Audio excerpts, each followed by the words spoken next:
we at Wonder, we really believe in like two principles: the principle of space and the principle of freedom. So number one is giving people really the space to meet spontaneously, to chat, to interact, to talk to each other, while secondly, having the freedom to break out of the box, and have like move around, interact, and really choosing yourself, who you want to talk to, and actually for how long, right? So those principles are really, like the key and core to how we look at events and how the whole event setup, and they play a major role in what I want to share next with you. The 6 tips, how I think and how we think you should have in mind when planning your next events, right? And I would love for you to take away those tips and apply them for your next events when planning your events. This should be, in my opinion, top of mind when doing so. So let's go through the list. Number 1 of my tips is you really should make sure you're aware. You should make sure to be aware that people attend your events to engage, right? They want to do something. They want to engage. They want to interact. And we've been looking at this before, so I don't want to go too much into detail here. But that's really one thing I want you to take away from this presentation. People come and join your events to engage. So really, next time you plan the event, just make sure to have in your mind that, this when planning.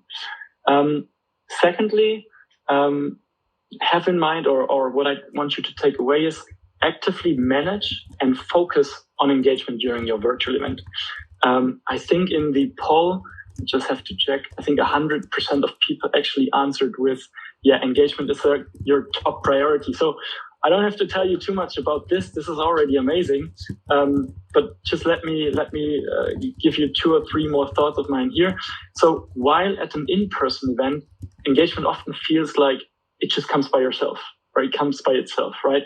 You just put a lot of people in one space, and some connection, some energy is happening by itself. But at virtual events, you need to make it a clear focus, setting up your attendees, but also your event for engagement. So this could be to change the format, for example. So instead of having a presentation or several presentations after each other, why not have a workshop?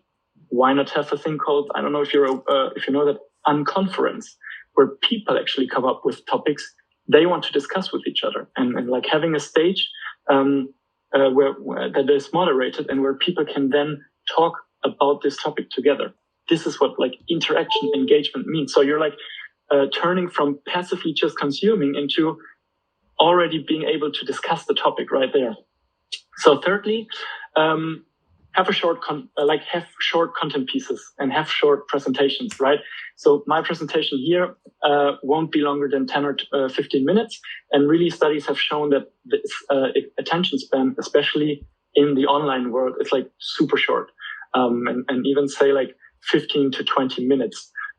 So when including presentations or keynotes at your virtual event, really just make sure they're short, sweet and short, and have a clear takeaway. Then fourth tip I'd love you to have in mind is include many active breaks, or as we actually at Wonder rather say, like sessions for interactions. So what I mean by that is you have to include in your agenda really enough space and enough time for attendees to process the content that has just been shared, right? So give them the chance to think through what has been discussed, what has been stated, and give them the place to talk about with people that also have heard of it, and with that you can, as a host, as a moderator, just make sure to give a clear call to action, so your attendees, your guests won't be lost after the presentation, but know, hey, this is a question I could easily discuss with anyone in this audience because they heard it as well. So tip number 5, before I will wrap it up, is bring people into the same room, right? Like in the in-person world, we can also do that in the virtual world nowadays. Just by bringing in the people together in one place, automatically some connections will start, some conversations will start.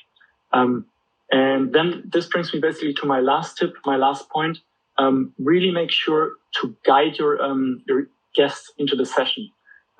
So play as an event host an active role in stating an hypothesis, in asking icebreaker questions.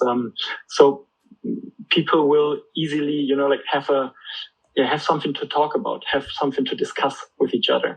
And you can always it's like in the real world, set up your space however you want to really get discussion started. And you'll see that afterwards with the different Q&A sessions we're going to have right after this talk. So really important here to note is, as a host, it's your responsibility to engage people, to get the conversation started and running. And you can do that by having clear rules, how this engagement session will look like. For example, giving a certain time, a certain question, like in a sort of speed networking, speed dating world, right? You can give clear action items to your attendees, what to do afterwards, and how to behave in this space. And then, to be honest, we always see as soon as the first conversations are running, it's rather hard to often get people stop talking and stop interacting and the session to not last forever, right? So to wrap it up, with these easy steps, you really make sure your attendees actively interact with each other, right? Instead of just passively consuming content and going apart afterwards. You make sure they experience really moments of spontaneity and also those serendipitous moments. And all this leads to creating human connections, right? And this is what engagement in the end truly means. And these are the experiences people really come to your events for. And by making sure people leave your event energized, you'll be guaranteed happy customers, happy users, happy attendees, and at the end achieve that they will come back to the next session as well. And this is it basically from me. And just here is a quick example, at least from our end, how this could look like. Engagement really in action, one space, several people there, really moving around freely. That is it from my end. And as I said, I'd really just want to give you a clear call to action to take away from here and maybe to ask each other afterwards. And that is, what does engagement really mean to you? What does engagement at virtual events mean to you? Discuss this with each other and really share your thoughts, how this could look like, how you could do that. So we all can go away later from this really cool event, have learned something and have developed ourselves